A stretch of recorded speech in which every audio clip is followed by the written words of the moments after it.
The second sort of probably the bigger elephant in the room actually is the whole methane question. And I always like to take it back. You know, plants evolved on this planet about 800 million years ago, and they evolved almost simultaneously with animals. And we're talking very simple sponges here. And grazing animals, as we know them today, literally evolved 300 million years ago, and they evolved with the plants that those grazing animals ate.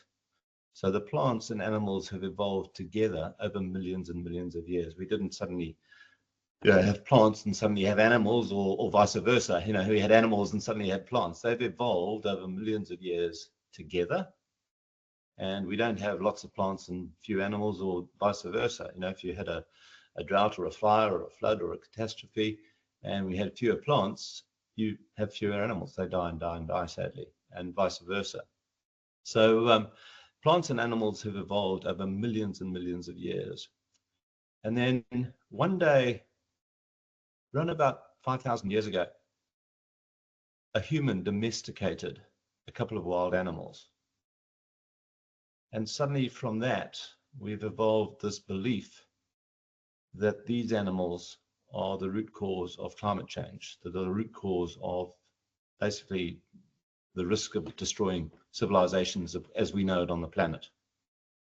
You know, these animals have evolved literally for millions of years together, and now suddenly on some day 5,000 years ago, suddenly those animals that were wild and got domesticated were now suddenly going to become the cause of, you know, catastrophic failure for the planet.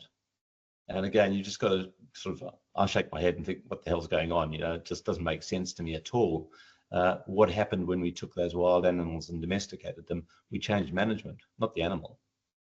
And so today we still have the potential to use those animals for good, and they're just a tool, and we can use them for good, or we can use them like the backyard chickens to actually destroy environments and reduce soil carbon and all those bad things. So, you know, the methane again is a big question. And again, I mean, just recently, Ireland's announced that they're looking at culling 200,000 cows to keep in line with their carbon emissions and, you know, global agreements.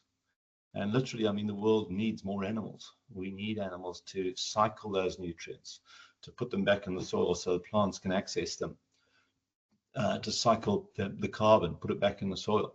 Because if plants are left, in most of the world, if they're left standing upright once they senesce or die, they tend to turn grey and oxidize, which means that carbon's going back into the atmosphere and not into the soil. So again, animals are critical because they've evolved with plants.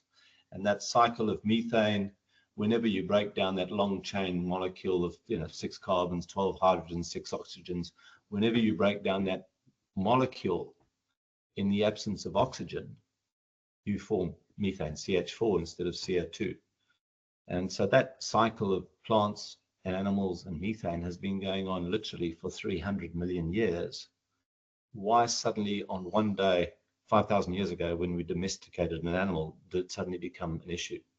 You know, it's taken our eye off the ball, I think, largely. You know, so governments are passing strange policies like culling their cow herds, and we spent, you know, millions of dollars in this country trying to get cows to eat seaweed, to try and reduce their emissions.